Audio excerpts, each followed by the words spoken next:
if the dollar collapses and it's not worth anything anymore, how am I going to go buy groceries in the store with gold? But you just kind of said that in your open, that it's a place to park your wealth because it doesn't devalue, instead of having a piece of paper that actually means nothing to anybody. So is that correct in the idea of gold and silver IRAs? Oh, absolutely. You hold gold, you buy gold with money you don't want to lose.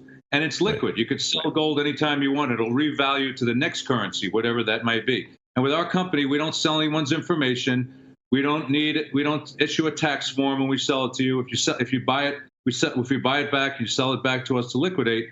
We don't need the Social Security number. And if you pass it on to your heirs, attorneys don't need to touch it. It's transferable wealth. And it's the most private wealth you can have.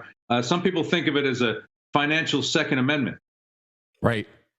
No, and that's something that and here's something that's asked of me all the time also. And I think it's super important because there's people that are combat driven and understand this fight we're in, like myself, more war strategy, what we need to do.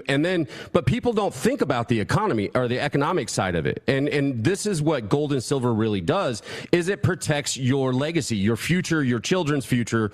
And by being able to not just wake up one day, like you said, which is beyond my thought process. We saw it happen in Venezuela, actually, where they woke up one day and their dollar was worth nothing. And everybody was instantly, simultaneously poor, unless they opted out and got into gold and silver, which, you're right, has not devalued in 6,000 years. So is this the breaking point? Is Fed now where, because we've been talking about it for a very long time, is this a time right now where, I'm not big on penny the sky is falling and scaring people, but it seems like to me that this is a right now thing. You better get involved.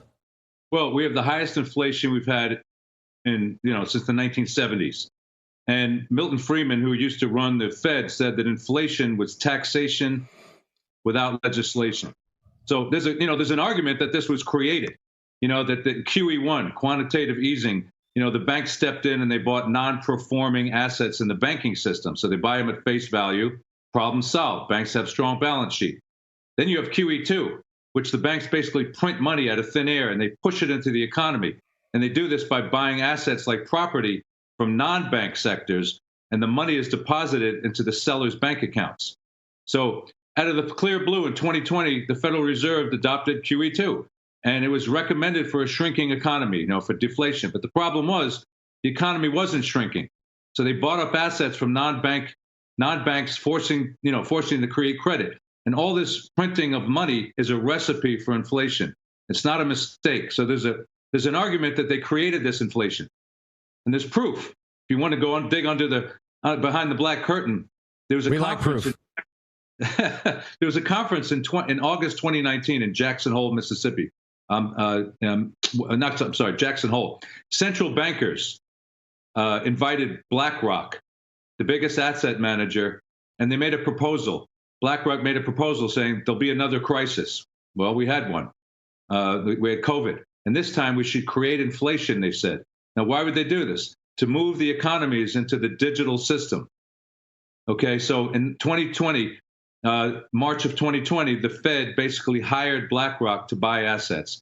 So there's an argument that they orchestrated this inflation to cover up the changes in the banking system to move us from a petrodollar onto a digital dollar to absorb all this massive debt that they created. Because think of it, if you and I ran our business with all this kind of debt, we'd be on the street or, we'd be in jail. And right. If you look back in the 1970s, they had the same inflation. And they moved us off a gold-backed dollar onto the petrodollar. So what did? They created this inflation by printing money, get us out of this enormous debt that they created to move us to a new digital currency. And they'll have the power with this currency to control everything. Attention Americans, breaking news. Biden's dangerous plan for a digital dollar is underway. Don't be fooled. It won't benefit you. Take action now. The Federal Reserve phased deployment of FedNow began on July 1st, 2023. Be prepared. This may catch many off guard. Your hard-earned assets are in jeopardy. But there's a simple legal tax loophole. to opt out of the digital dollar. Reach out to American Alternative Assets for a free wealth protection guide and discover how to safeguard your wealth with gold and silver IRAs against a failing dollar and volatile markets. Visit protectfrombiden.com. This invaluable guide provides precise steps to transfer your IRA or 401k into precious metals without any tax consequences. Be smart. Don't let Biden force you into using the government's new digital dollar. Visit protectfrombiden.com to get your free guide and get started. Again, that's protectfrombiden.com.